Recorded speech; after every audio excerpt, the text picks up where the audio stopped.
Elias McCord gave his last bowl of soup to a dying Apache girl. By sunrise, the quiet of his ranch would never be the same. Arizona Territory, 1878. The merciless summer sun beat down on Elias McCord's ranch, a lonely speck where wind rattled loose boards and carried the scent of dry sage and old memories. For 15 years, since Clara's passing, this land had been both his home and his prison. At dawn, Elias stood on his porch, his weathered hat pulled low, surveying the cracked earth as if it held all his silent prayers. The wooden rocking chair where Clara once sat remained empty, gathering dust. That morning, while checking his water barrels, Elias noticed a dark shape near the fence, linear sprawled form he first thought was a dead coyote. But, as he approached, he saw the slender frame of a young woman, her buckskin dress torn and stained with blood, beads glinting faintly. An Apache girl, barely breathing, her lips cracked and dry, life slipping away with each shallow breath. Elias froze. Every settler in the territory knew the stories: raids, ambushes, families vanishing. His instinct screamed to leave her, to bar his cabin door.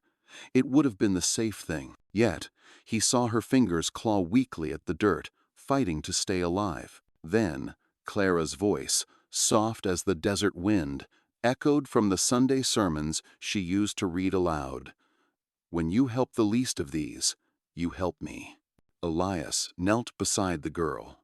No more than 17, her delicate features were masked by dust and blood. Something in her reminded him of his own daughter, lost long ago to fever pain that had never truly left him. He hesitated only a heartbeat before sliding his arms under her, lifting her weightless body. She groaned softly, her head falling against his chest. As he carried her toward the cabin, the warmth of her blood soaked through his shirt, clinging to his skin like a silent vow. He paused on the porch, a warning bell ringing in his mind. "This choice will cost you, Elias. It will bring the storm right to your door." Inside, Elias laid the girl on Clara's old quilting table.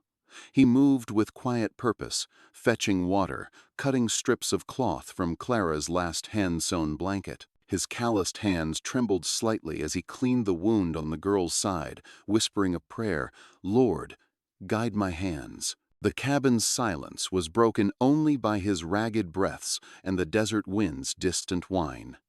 Outside the window, the vast, empty land mirrored the quiet within him. He wiped sweat from his brow, jaw tight, eyes fixed on the girl, as if his watchfulness could hold back the coming darkness.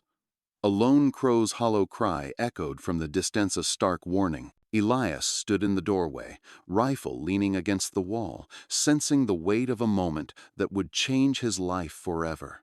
The girl stirred once as Elias cleaned her wound, a faint cry escaping her lips like a wounded fawn. Her skin burned with fever. He washed away the blood and dirt with deliberate care. Each ragged breath sounded fragile, like it might be her last. He found the last loaf of hard bread, soaked pieces in warm broth, and coaxed her to eat. Her lips barely parted, but she swallowed as if each bite was a battle she refused to lose. To keep her calm, Elias placed his rifle on the wall rack and removed the bowie knife from his belt. Her dark, half-opened eyes flickered toward him, watchful, uncertain, like a wild creature. He met her gaze, saying nothing, just offering the chipped tin cup of water. When she finally drank, a strange relief rippled through him. "Rest now," he muttered. "No one's gonna harm you here." He wasn't sure he could keep that promise. Later, as the girl slept, Elias sat on the porch. The black sky stretched wide, pinpricked with stars. He thought of Clara, the woman who'd turned this cabin into a home, whose voice had softened even the roughest days. Her presence felt near. Back inside, Elias saw Clara's old quilt, now torn to bandage Aiyana's wound. He touched the faded stitching. Clara's hands had woven those patterns on long winter nights. Using it to save a stranger felt like something she would have done herself. The cabin filled with the faint smell of sage from Clara's old jars, and the sight of her Bible on the shelf seemed alive with her memory. He knew, without a whisper, that Clara would have helped. When Elias returned to check on the girl, she was awake, pale, and trembling. Her fierce, dark eyes locked on his. In a whisper of broken English, she murmured, "Aiyana." Elias nodded slowly, testing the sound. He noticed a silver pendant on her chest, engraved with an eagle feather symbol. He frowned. He'd seen such markings before, in dusty wanted posters and war reports. Chiricahua Apache, one of the most formidable tribes. If she was a chief's daughter, her people would come, or worse, the bounty hunters would. Elias's gut tightened. Saving her had crossed an invisible line. There was no going back. He leaned against the table, watching her fragile form. She closed her eyes, whispering something in her native tongue, a soft chant like prayer. Elias stood still, as if trespassing on something sacred. His mind churned. Who was chasing her? What did they think she'd seen? Outside, the desert night stretched cold and silent. The faint echo of distant hooves striking the hard earth sent a shiver down his spine. A premonition of danger settled over him. If you found this helpful, a quick like really helps us keep creating. Elias woke just before dawn, as always, with pale light slipping through the cabin walls. The night had been restless. He'd checked Aiyana's breathing hourly, wiping sweat from her brow as fever burned through her small frame. Now, exhaustion pressed on him. He poured water into a tin cup and knelt beside her. "Here, drink," he said softly. Her dark eyes fluttered open, wary but resolute. She sipped slowly, her hands trembling. Elias saw pain, but also a fierce will to survive. "You'll be all right," Elias muttered, uncertain himself. He'd done what he could. Her life was in God's hands. He murmured a quiet prayer. "Lord, if this is your will, let her see another day. If I can't save her, you take her gently." Stepping outside for firewood, the cool morning air felt heavy. Then he saw it. Faint, fresh hoofprints pressed deep into the dirt road, heading toward the ranch. He crouched, fingers brushing the marks. On the far ridge, a thin line of dust rose like smoke. "They're coming," Elias whispered. He hurried back inside, checked his old Winchester rifle, and loaded the few rounds he still had. The rifle, a battered Springfield, had been with him since the war. He set it by the door, glancing at Aiyana, who slept shallow but steady.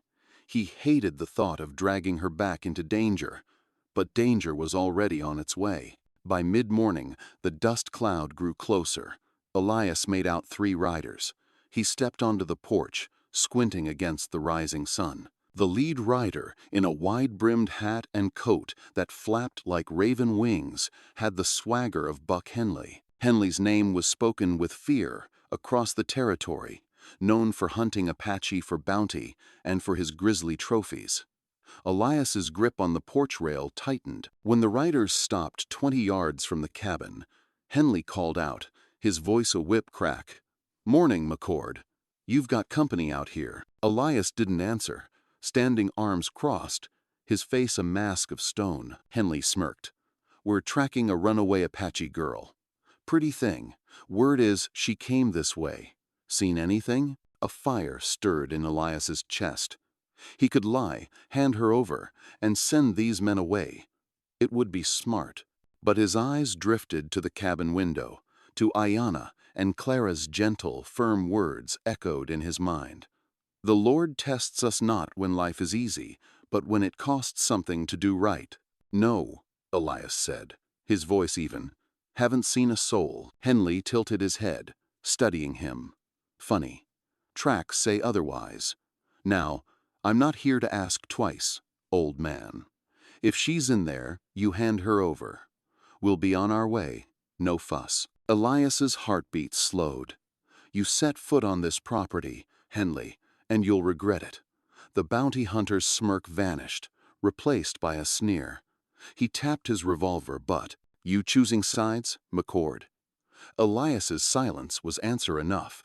Henley's eyes narrowed, the air between them dry tinder. Elias could almost feel Clara's presence beside him, urging, "Have courage, do what's right." As the riders circled, Elias realized the storm he feared was no longer on the horizon. It was here. The tension of Henley's visit lingered like a shadow. Elias stood on the porch, chest rising and falling slowly, then turned inside. Aiyana was awake, her dark eyes glimmering. She didn't speak, but her gaze tracked his every move. Elias knelt beside her. "You're safe for now," he said, though uncertain. She tilted her head, then trembled as she pointed to Clara's worn Bible. Elias picked it up. "This?" She nodded. He flipped it open and read aloud in his rough voice, "Blessed are the merciful, for they shall obtain mercy." Aiyana's gaze softened. She didn't understand every word, but the tone calmed her. Elias felt Clara's enduring kindness fill the room. He tended to her like his own kin, cleaning her wound again, helping her sip broth. She winced, but never complained, her silent strength reminding him of wartime women who carried unseen burdens. When the sun peaked, Elias stepped outside for water. The desert heat shimmered. He saw Henley's hoofprints, a sharp reminder. Filling the bucket, he spotted a small woven pouch near the fence Aiyana's. Inside was a silver feather pendant engraved with unrecognized markings. It felt heavy with the lore of the Chiricahua Apache, their fierce pride, their loyalty. This girl wasn't just anyone. Someone was coming for her. That evening, as the desert cooled, Elias sat by the fire, carving a small crossan old habit. Memories flooded back, his daughter, Mary's love for his carved wooden toys, Clara singing hymns while he whittled away the evening. He looked at Aiyana, asleep on the quilt, and a deep, forgotten need stirred within him, to protect, to care. The feeling was terrifying and comforting. Before bed, he adjusted the quilt over her shoulders. In her sleep, she murmured something in Apache, a rhythm like prayer. "Who's chasing you, girl?" he whispered. "And what kind of storm are you bringing to my door?" The fire crackled softly in the hearth. Outside, the desert night was still, but Elias sensed it wouldn't last. Somewhere beyond the hills, Henley was sharpening his plans. Aiyana's presence had already irrevocably altered his life. The next morning came with a strange stillness. Elias rose early, watching the sun paint the desert hills in gold and copper. The air was cool, but a palpable tension hung within it. He checked the horizon. Nothing yet, but he knew better than to trust the quiet. Aiyana was awake. She tried to sit up, gasping at her wound. "Easy now," Elias murmured, placing a hand on her shoulder. She studied him, then said in halting English, "Men, chasing me. Bad men." Elias felt a chill. "Henley," he muttered. Her eyes tightened at the name. She clutched the silver feather pendant. "You can't stay out in the open," Elias said quietly. "Not with that devil on your trail." By late afternoon, he saw the first sign. A broken branch by the fence, fresh boot prints in the dust. Elias crouched, touching the dirt. He returned to the cabin, face like stone. "We've got company coming," he told Aiyana. Her eyes wide with fear, her lips moved in a whispered prayer. Elias checked his Winchester. Only a handful of bullets, cursing under his breath. He knew fighting Henley's gang with so little was foolish. Still, he wouldn't hand her over. "Lord," he said quietly, standing by the window, "if this is the hill I die on, give me strength." The riders came just before sunset, kicking up dust, 5 of them this time. Henley at the front, his grin cruel. "Well, McCord," Henley shouted, pulling his horse to a stop. "You've had your chance yesterday. Now I'm done asking nicely." Elias stood on the porch, rifle in hand but barrel lowered. "You're not setting foot on my land," he said evenly. Henley laughed. "Old man, you're choosing the wrong side. That girl's worth good money. You think you can stand between me and that bounty?" Elias didn't flinch. "She's a child, Henley, not an animal for you to hunt." The other riders shifted uneasily. Henley leaned forward, his voice venomous. "You keep talking like that, McCord, and I'll leave you in the dirt with her." Elias lifted his rifle slightly, heart pounding, but voice calm. "I've seen enough killing. If you want her, you'll have to come through me." The sun dipped lower, casting long shadows. Henley spat. "Fine. We'll be back. And when we do, you won't have a prayer left to say." As they galloped off, Elias felt a knot tighten in his chest. He knew Henley meant every word. They would return, probably with more men. Elias walked back inside, setting the rifle against the wall. Aiyana's eyes met his, filled with fear and gratitude. He sat heavily on the table's edge. "It's going to get worse before it gets better," he said quietly. The cabin fell silent, but Elias felt Clara's enduring conviction echo in his heart. Do what's right, no matter the cost. That night, the desert air grew sharp as a blade. The moon hung low. Inside, the fire burned low, casting a warm glow. Aiyana, pale but alert, sat propped against a pillow. Elias pulled up a chair. "You've got to tell me," he said quietly. "Why is Henley hunting you like a wild animal? What are you carrying that's worth your life?" Aiyana's dark eyes met his, filled with pain and defiance. She hesitated, then untied the small woven pouch. Its contents, a rolled piece of tanned hide, carefully sealed. "This," she said in broken English, "is from my father, Chief Nullinch. Peace with soldiers. A promise. My father. He wants no more blood." Elias frowned. He unrolled the hide. Charcoal and red pigment formed symbols and signatures he didn't recognize. But the meaning was clear. A treaty. A fragile bridge between worlds tearing each other apart. And Henley? Elias's jaw tightened. Aiyana's gaze hardened. "Henley kill many of my people. He not want peace. No bounty, no war, no money. He want me dead. If I die, soldiers think Apache break promise, war come again." Elias sat back, stunned by the weight of her words. He'd seen war, seen what it did to men, families, towns. The thought of more killing sickened him. He remembered Civil War battlefields, young soldiers' wide eyes, Clara's tears when he returned home, haunted. And now, this girl, carrying her people's hope on a single piece of hide, hunted for it. He saw in her the same determination as soldiers fighting for something bigger than themselves. "You're telling me," he said slowly, "that if I hand you over, I'm handing over peace itself?" Aiyana's gaze didn't waver. "Yes, my people. They come for me. But maybe too late." Aiyana removed the silver feather pendant from her neck, pressing it into Elias's rough hand. "This, my family's mark. I give to you. You, good man. You save me." The pendant felt warm, carrying more than metal trust. Hope, something sacred. Elias closed his fist around it, throat tightening. "Keep it," he said softly, placing it back in her hand. "You'll need it when your people come." She looked at him, and silence hung thick with unspoken understanding. That night, after Aiyana slept, Elias sat by the fire, staring into the flames. He could almost hear Clara's voice in his heart. "You don't choose who's worth saving, Elias. You just save them." A coyote howled, echoing across the desert. Elias gripped his rifle. Henley wouldn't give up. But now, it wasn't just about protecting a stranger. It was about something larger. Clara would have called it doing the Lord's work. The fire burned down to embers, but Elias still stared into the glow. Aiyana's steady breathing filled the cabin's silence, yet Elias's heart was far from calm. He rubbed a calloused hand over his face. "What are you doing, old man?" he muttered.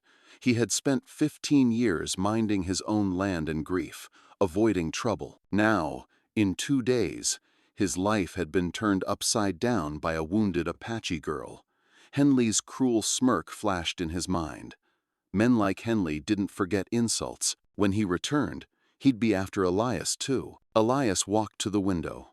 Moonlight painted the desert in silver and shadows.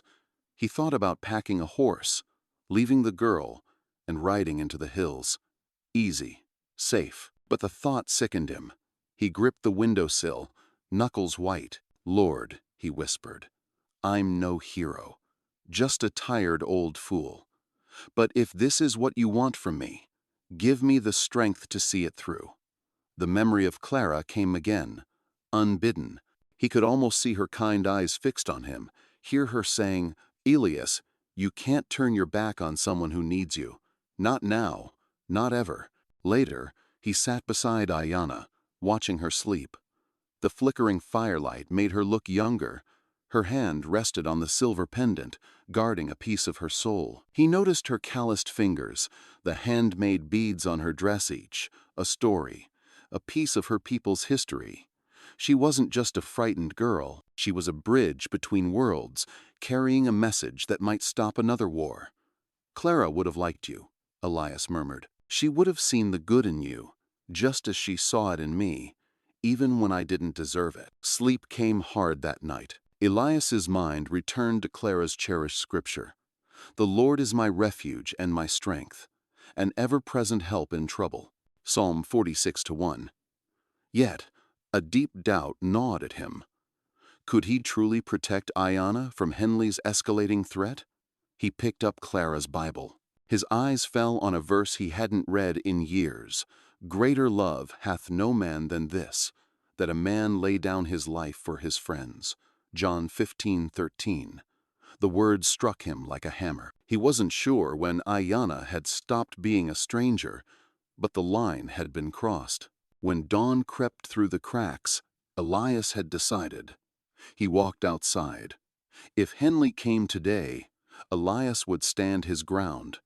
He wasn't fighting just for Aiyana. He was fighting for Clara's memory, for every promise he'd made to be the man she believed him to be. And, as he tightened his rifle strap and whispered a quiet prayer, he knew, whatever came next, he wouldn't face it with fear. By mid-morning, Elias spotted movement on the horizon, not just a few riders, but a dust cloud.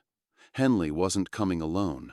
A knot tightened in Elias's chest. He stepped onto the porch, shading his eyes.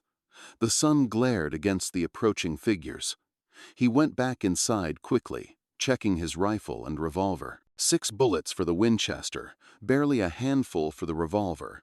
Not nearly enough. "Elias," he muttered, "you're standing in the middle of a storm with nothing but prayer and stubbornness."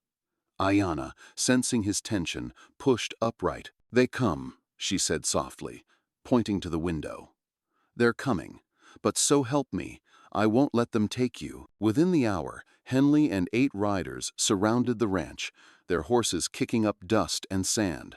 Henley dismounted with a cruel grin. "McCord," he shouted, his voice cutting the hot air, "you had your chance yesterday. Now I'm done asking nicely." Elias stepped out onto the porch, rifle in hand but barrel lowered. "You're not taking her," he said, firm but quiet. "Not today, not ever." Henley laughed. "You think you're some kind of hero, old man? She's Apache. They'd burn you alive. Why risk your neck?" Elias's jaw tightened. "She's a human being. That's all I need to know." The riders shifted uneasily. From inside, Aiyana's voice called out, fierce, "Henley, you kill me. War comes. My father. Bring many warriors." Henley sneered. "Your father? That old chief? I'll put a bullet in him too."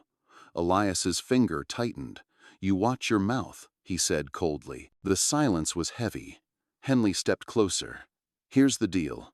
You hand her over in the next hour, or we burn this place to the ground with you in it." He turned his horse, signaling his men to circle, rifles casually across their saddles like wolves waiting.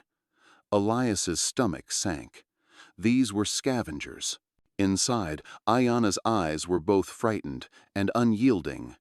"You, no can win," she said softly. "Go. Leave me." Elias crouched beside her. "I'm not leaving you. Clara wouldn't have left you. And I won't, either." As the sun dipped lower, Elias knew the standoff couldn't last. He checked the small root cellar beneath the kitchen floor, a meager hiding place. "You stay here," he told her, pointing to the trapdoor. She shook her head, fierce despite her weakness. "I fight too." Elias sighed. "You'll get your chance, girl. But first, we survive." He glanced out, seeing Henley's men setting up campfires.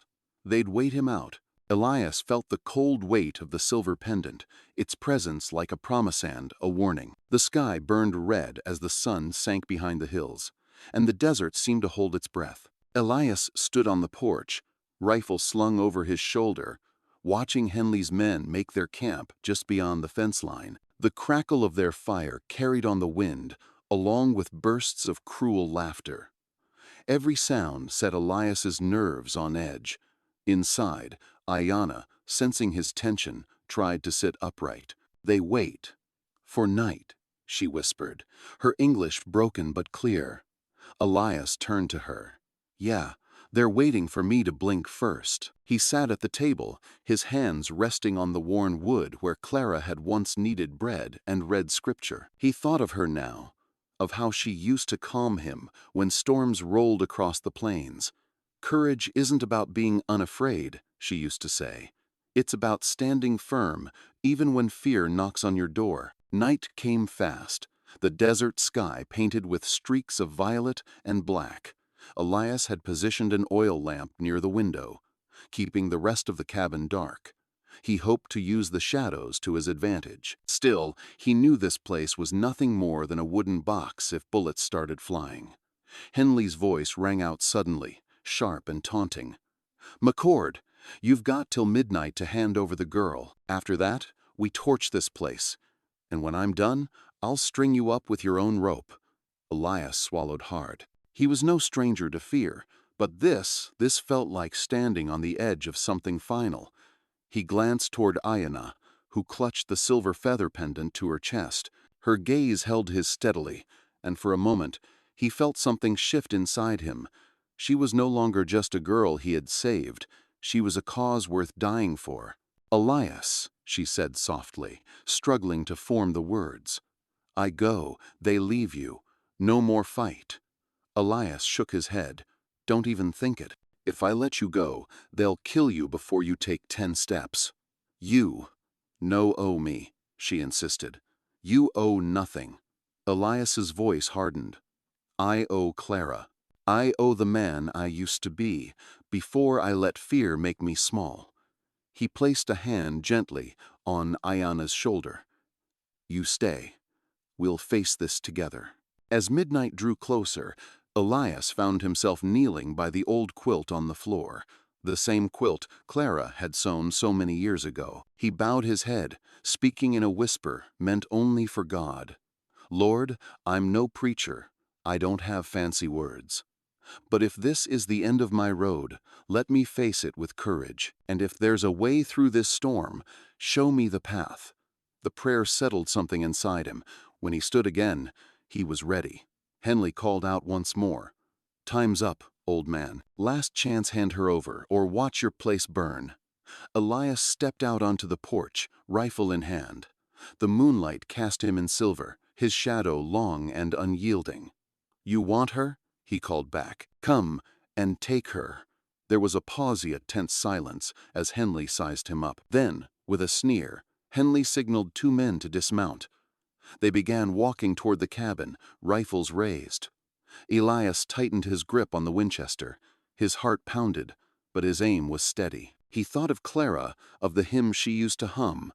"Though I walk through the valley of the shadow of death, I will fear no evil." The first shot rang out, shattering the silence and kicking off the firestorm that would decide both their fates. The shot echoed across the desert like thunder rolling through a canyon. Elias felt the recoil slam into his shoulder, but he stood firm on the porch, his boots planted in the dust, as if the ground itself had claimed him. Henley's men scattered for cover, their shouts slicing through the still night air. Inside the cabin, Aiyana clutched the silver feather pendant to her chest, whispering in Apache a prayer. or maybe a farewell. Elias's heart pounded, not with fear but with a strange calm, as if every choice he'd made in his life had led to this moment. He wasn't a soldier anymore. He wasn't even the same man Clara had married all those years ago. But here, standing alone with a rifle in hand, he felt her presence like a steadying hand on his back. The next shot came from Henley's side, splintering wood from the cabin doorframe. Elias ducked low, using the porch post as cover, and fired again. One of Henley's men yelped, dropping behind a water trough. "McCord!"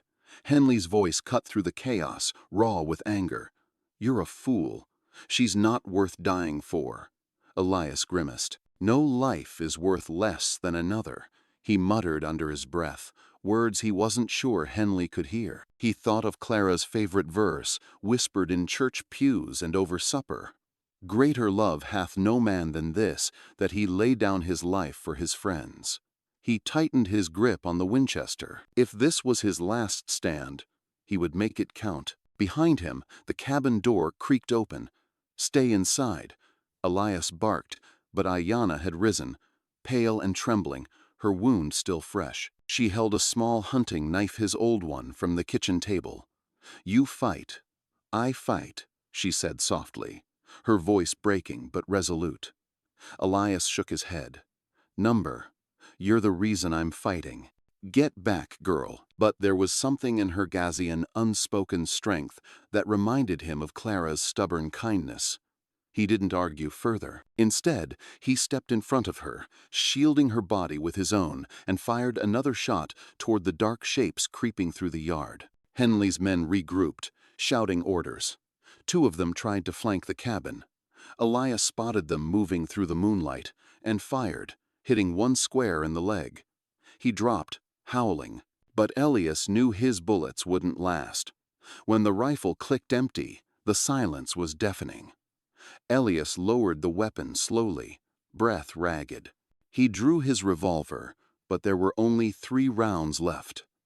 Henley's laughter rose, cold and cutting. "That all you got, McCord? 3 shots? You think you can stop us with 3? Elias stared into the dark, his mind sharp despite the pounding of his pulse. "Maybe not," he said. "But I only need 1 for you." There was a pause just long enough for Elias to lower his head and whisper, "Lord, I'm ready. If this is my last night, let it mean something. Let her live." He stepped off the porch, revolver in hand, walking toward Henley with slow, deliberate steps. The moon bathed the yard in ghostly light, his shadow long and defiant. Henley's grin faltered for the first time. "What's your game, old man?" "No game," Elias replied. "Just a man doing what's right." And with that, he raised the revolver, ready to face whatever came next. Elias stood in the open yard, revolver in hand, his boots grinding against the dry dirt. The night air was alive with tension. Henley's men fanned out like wolves, circling their prey. But Elias didn't move. He looked each of them in the eye, one by one, his expression grim and unflinching. "You boys think I'm standing here alone?" Elias called out, his voice steady, low, but carrying. "Take 1 step closer, and you'll find out how wrong you are." Henley laughed. "You've got no one, McCord. You're a tired old man with a busted rifle. This is the end of the road." But Henley didn't know the land like Elias did. This desert had been his home for over a decade. Every fence post, every patch of sagebrush, every narrow gully was as familiar as the lines on his own hand. And Elias wasn't planning to go down without using every inch of that knowledge. Before nightfall, Elias had moved quietly around the cabin, setting traps in the dirt makeshift snares and tripwires strung between fence rails. He had filled a few old oil lanterns with kerosene and placed them near the barn door, ready to be shattered and turned into walls of fire. It wasn't much, but it was enough to buy time. He slowly backed toward the porch, motioning as if there were more men hiding inside the cabin. "You think I'd face you without backup?" he said, bluffing. "Take a closer look at those shadows by the barn. You'll see you're not alone out here." The riders glanced toward the barn. their uncertainty visible even in the dim light. Henley's men weren't soldiers. They were hired guns, and hired guns didn't like walking into unknown traps. From the doorway, Aiyana watched Elias with wide, unblinking eyes.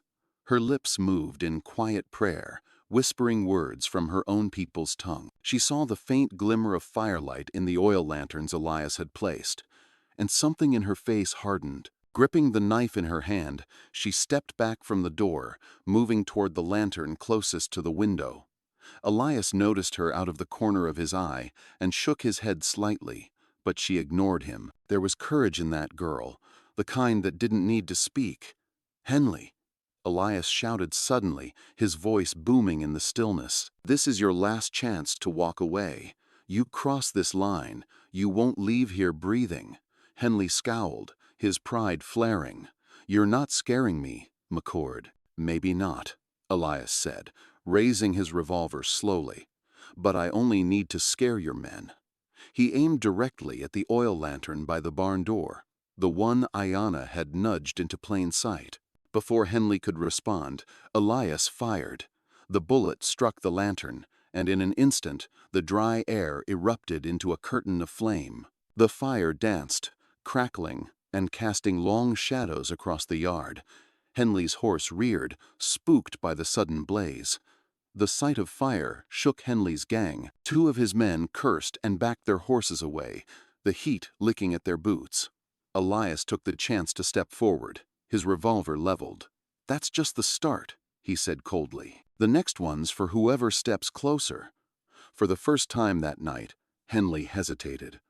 Elias could see it in his eyes, the calculation, the doubt. This wasn't going to be as easy as Henley thought, but Elias knew this was only a reprieve.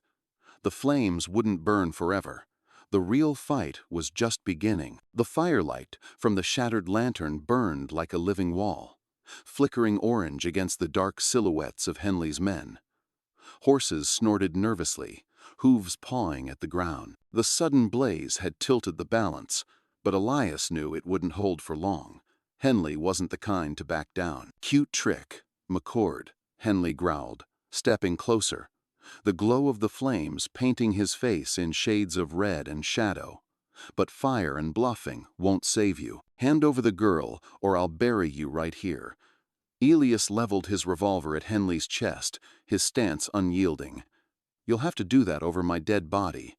Henley smirked. "That can be arranged." Before Henley could signal his men, Elias fired. The bullet hit the ground inches from Henley's boot, kicking up dust. It was a warning shot, but the message was clear. The tension snapped. One of Henley's men fired back, the bullet whistling past Elias's ear, splintering the cabin post. Elias ducked low, firing twice in quick succession. One shot struck a rider's saddle, knocking him backward. The second shot grazed another man's arm, making him cry out and drop his rifle. Henley dove for cover behind a trough, cursing. The yard erupted with kayashuves pounding, men shouting, gunfire cracking like thunder. Aiyana, crouched inside the cabin, clutched the hunting knife tighter, her breath fast and shallow. Elias moved with surprising agility for a man his age, diving behind a stack of firewood as bullets chewed through the porch rail. He reloaded quickly, his fingers steady despite the storm raging around him. He thought of Clara's words, of her steady faith. "When you do what's right, the Lord will carry you through the fire." "Lord," he muttered, "if this is the fire, then I'm trusting you to get me through." He fired again, this time hitting the lantern pole near Henley's position, causing sparks and shards of glass to scatter. Henley swore and scrambled away from the flames. "You stubborn old fool," Henley shouted, voice ragged with fury. "You'd risk your life for a savage girl? She's not worth the dirt you're standing on." Elias stood, his face illuminated by the firelight. "No life is worthless," he said, his voice carrying across the yard. "You forgot that a long time ago, Henley." The words struck a nerve. Henley snarled, stepping out from cover, revolver raised. His eyes were wild, filled with hate. For a moment, The world narrowed to just the two of them, two men, both scarred by the frontier, standing on opposite sides of what was right. Just as Henley pulled the trigger, Aiyana shouted something from inside the cabin, distracting him. Elias seized the moment and fired. His shot struck Henley's revolver, knocking it from his hand with a metallic clang. Henley staggered back, clutching his bruised knuckles. The other riders froze for a heartbeat, shocked by the sudden reversal.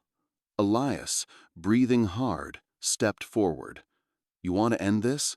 Then end it now, because I'm not running, and I'm not giving her up."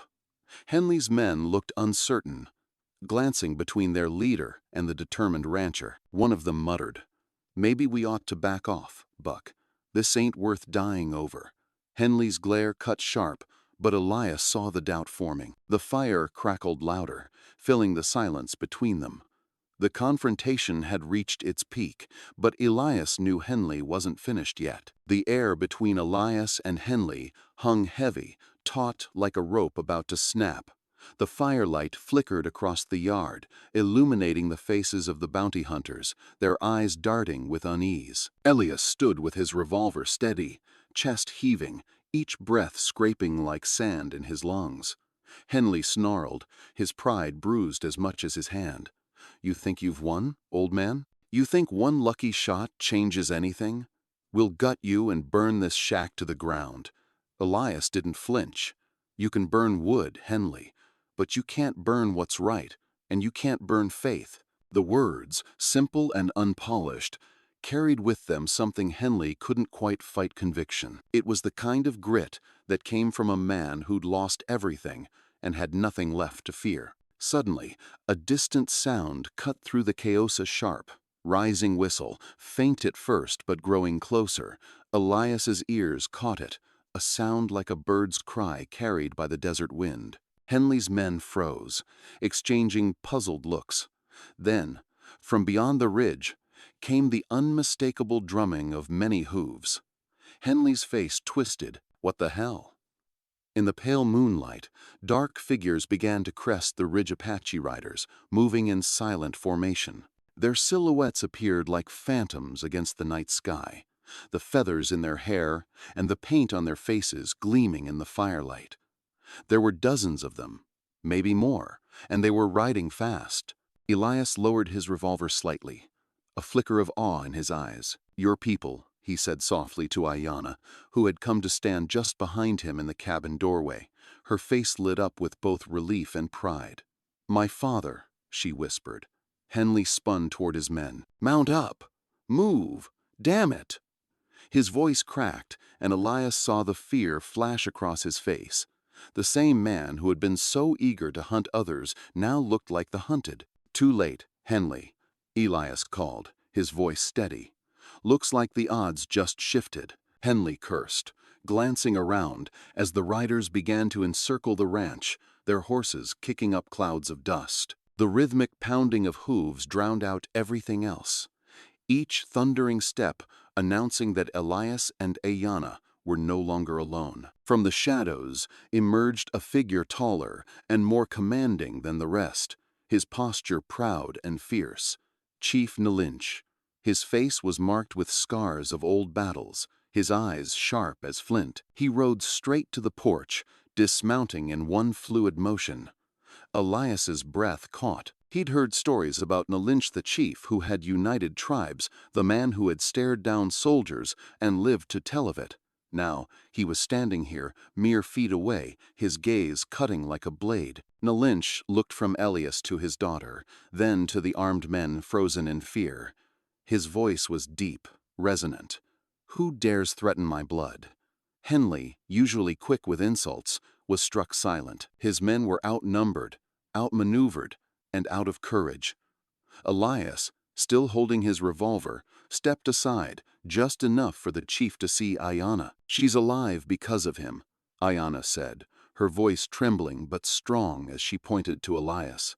"He saved me, father."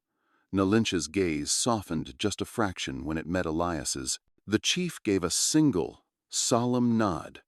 "Then tonight," he said, "he is family."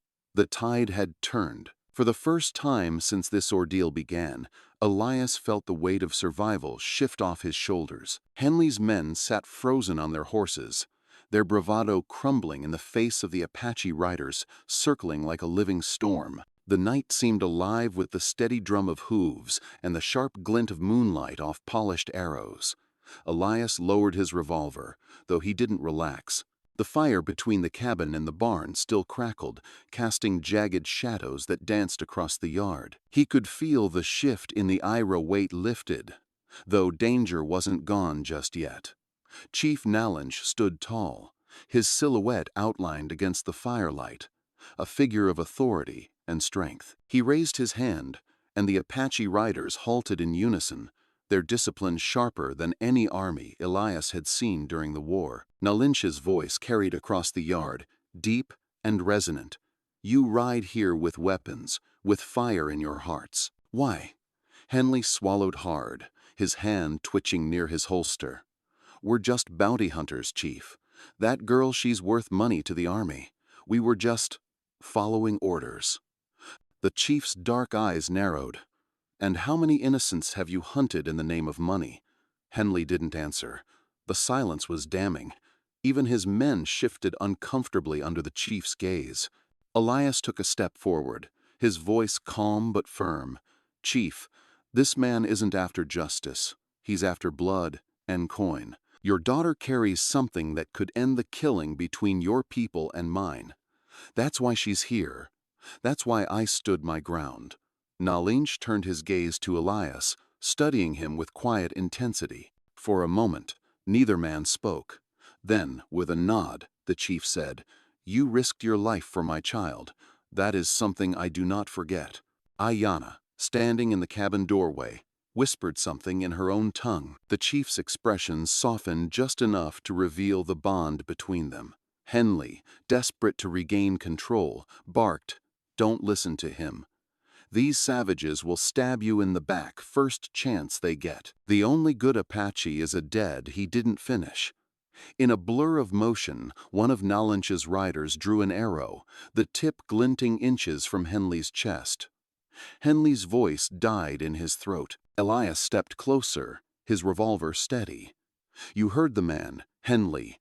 You're done here. Turn around, take your boys, and ride out before you push this any further." For a tense moment, the yard was silent, save for the crackling of the fire. Henley's eyes darted between Elias, the chief, and the circle of Apache riders. He could see he was outnumbered, outmatched, and out of options. With a growl of frustration, Henley spat in the dirt. "This isn't over, McCord.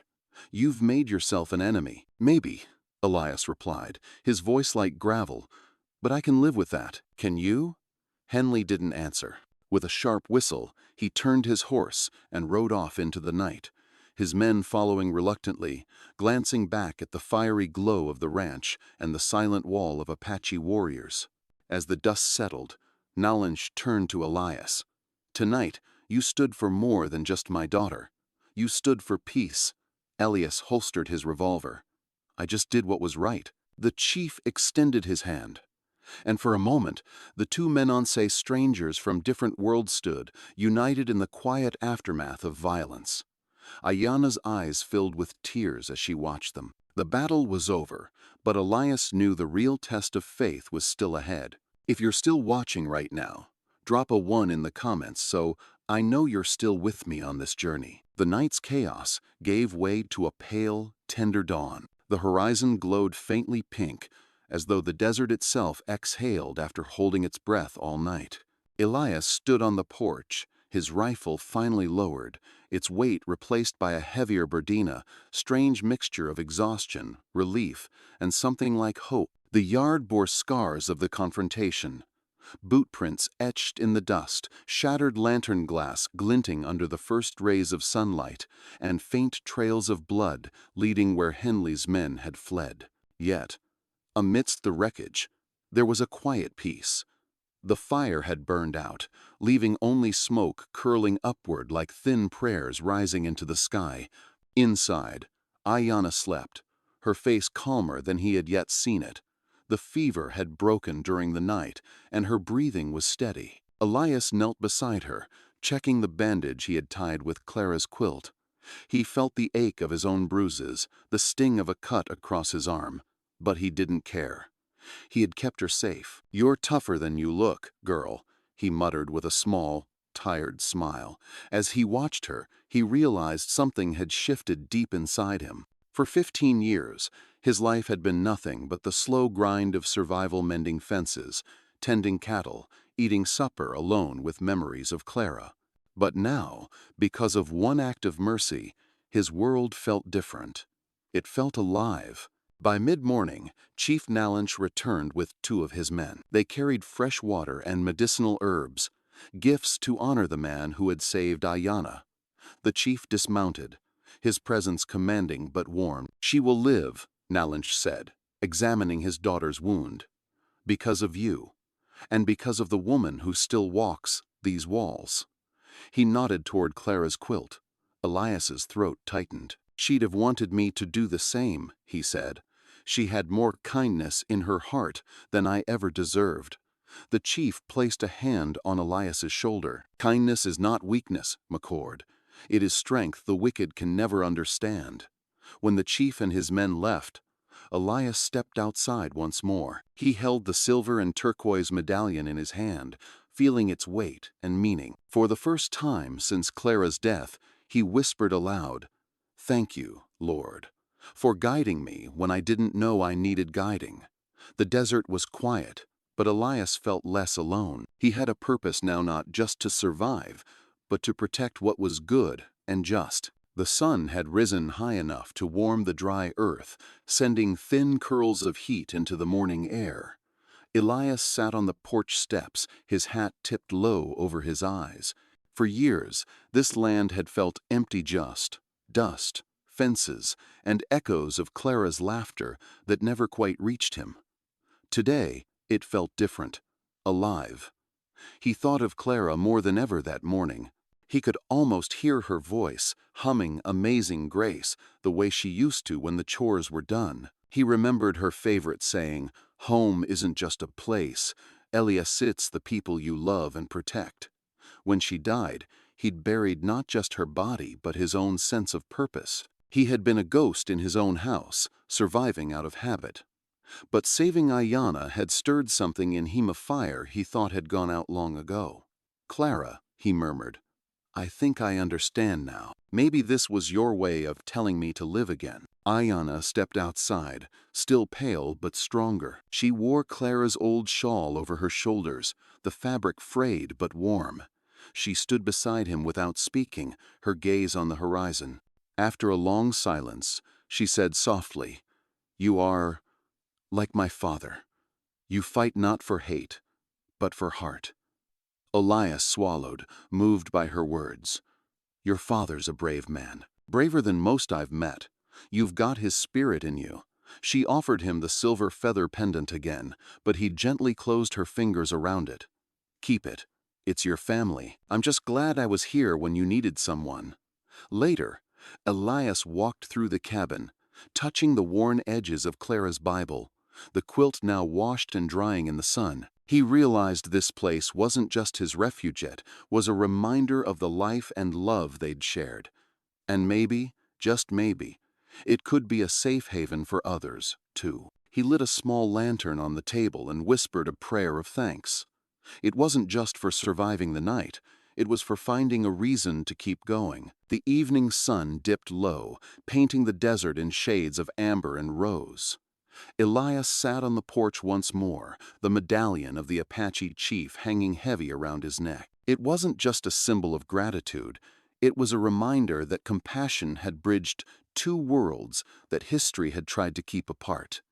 He thought of Henley and men like him, driven by greed and hate. The West had seen too much blood, too many families torn apart. But for every act of cruelty, there were moments like this, moments where a simple act of mercy could change the course of lives. Elias picked up Clara's Bible, its pages worn soft by years of reading. He turned to the verse she had loved most. "Blessed are the peacemakers, for they shall be called the children of God." He smiled faintly, feeling as though Clara was there beside him. "You were right, Clara," he whispered. "Kindness still matters, even out here." Aiyana sat quietly on the step below him, braiding strands of leather into a small cord. She looked up and said, "When I go home, I tell my people of you. They will know that not all men of the West bring harm." For a long moment, Elias said nothing. Then he nodded. "And I'll tell mine, if anyone's listening, that not all Apache are enemies. You've taught me more than I can say, girl." The cabin, once a place of quiet loneliness, now felt like it had a heartbeat again. Elias understood that life out here was never meant to be easy, but maybe it was meant to be shared. He wasn't just a lonely rancher anymore. He was part of a larger story, one of trust, faith, and the kind of courage that didn't come from a gun, but from the heart. If stories like this touch your heart, tales of courage, faith, and unlikely friendships in the harsh but beautiful frontier, then you'll love more true Wild West stories we share here. These stories aren't just about shootouts or dusty trails. They're about people, real or imagined, who found hope and honor where the world expected only violence. If this story reminded you of a time when kindness mattered more than fear, stay with us. Click on the next story waiting on your screen. It's another chapter of the Old West you won't forget, and that will leave you feeling both humbled and inspired.